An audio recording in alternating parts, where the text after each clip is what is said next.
వస్తాయి.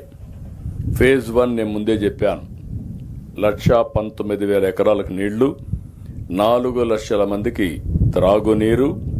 ఫేజ్ 2లో 3,28,300 ఎకరాలకు సాగునీరు, 11,25,000 మందికి త్రాగునీరు వచ్చే అవకాశం వస్తుంది. ఇది ఒక చరిత్ర. ఈరోజు నేను ఆ రోజు చెప్పడం కాదు, 98-96లో ఫౌండేషన్ వేశాను.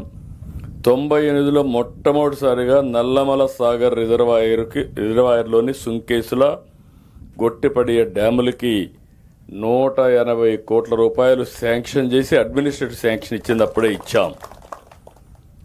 సుంకేసుల గ్యాప్ పనులకి 98లోనే ప్రారంభించాం. అయితే మీరు గుర్తుపెట్టుకోవాల్సింది, అప్పటి నుంచి కరెక్ట్గా చేసుంటే నేను ఈ టర్మ్లో 3,900 కోట్ల రూపాయలు ఖర్చు పెడుతున్నానంటే, గడిచిన ప్రభుత్వాలు ఇదే పని చేసుంటే ఈరోజు ఈ ప్రాజెక్టు ఈ విధంగా ఉండేదా అని అడుగుతున్నా. ఇదే నీళ్లు కానీ ఒక 10-15 సంవత్సరాల కంటే ముందు మీకు వచ్చుంటే మీ జీవితాలు ఎంత మార్పు వచ్చేది, ఎంత వెలుగు వచ్చేదో ఒక్కసారి మీరు ఆలోచించుకోవాల్సిన అవసరం ఉంది.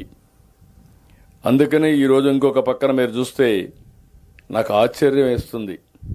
ఎన్నికల ముందు ఆడిన డ్రామా, ఆ డ్రామానా మోసమా మీరే ఆలోచించుకోవాలి. మోసాలు చేయడంలో గొడ్డలి పార్టీ దిట్ట. వాళ్ళ పనే ఇదే పని. ఎక్కడ మనం కళ్ళు ఆరపకుండా అబద్ధాలు చెప్పేస్తారు, మనం ఆలోచించే లోపలనే మోసం జరిగిపోతుంది. ఈ మధ్య డిజిటల్ అరెస్ట్లని వస్తున్నాయి. మనం ఇంట్లో కూర్చొని పెట్టేసి మన మీద ఈడీ వస్తూ ఉంది, సిబిఐ వస్తూ ఉంది, నువ్వు 20 లక్షలు కట్టాలి, 50 లక్షలు కట్టాలంటే, కోట్లు కట్టాలంటే మాట్లాడకుండా సంతకాలు పెట్టేస్తున్నారు. వీళ్ళు అక్కడి నుంచి ఆ డబ్బులు పోయే లోపల, పోలీస్ స్టేషన్ పోయే లోపల 10 ట్రాన్సాక్షన్లు మారిపోతాయి. ఆ డబ్బులు పోతాయి, మళ్ళీ రికవర్ చేయాలంటే పోలీసులు కూడా చేతగావడం లేదు. అలాంటిది మీరు గుర్తుపెట్టుకోవాల్సింది. రాష్ట్రంలో ఈ గొడ్డలే పార్టీ చేసే వితండ వాదన ఇది ఒక ఎగ్జాంపుల్. నేను ఏం చేయాలో నాకు అర్థం కాలేదు. ఇప్పుడు నాకు అనిపిస్తుంది, అతను వేసినటువంటి ఆ రోజు ఫౌండేషన్ వేసి బోర్డు వేసుకున్నాడు, దాన్ని శాశ్వతంగా ఒక బ్రహ్మాండమైన నిధి కట్టి మ్యూజియంలో పెట్టి మోసాలు చేయడం అంటే ఈ మార్గం చేయడం కాదని ఒక రాజకీయ పార్టీకి బుద్ధి చెప్పాల్సిన అవసరం ఉంది మనందరిపైన.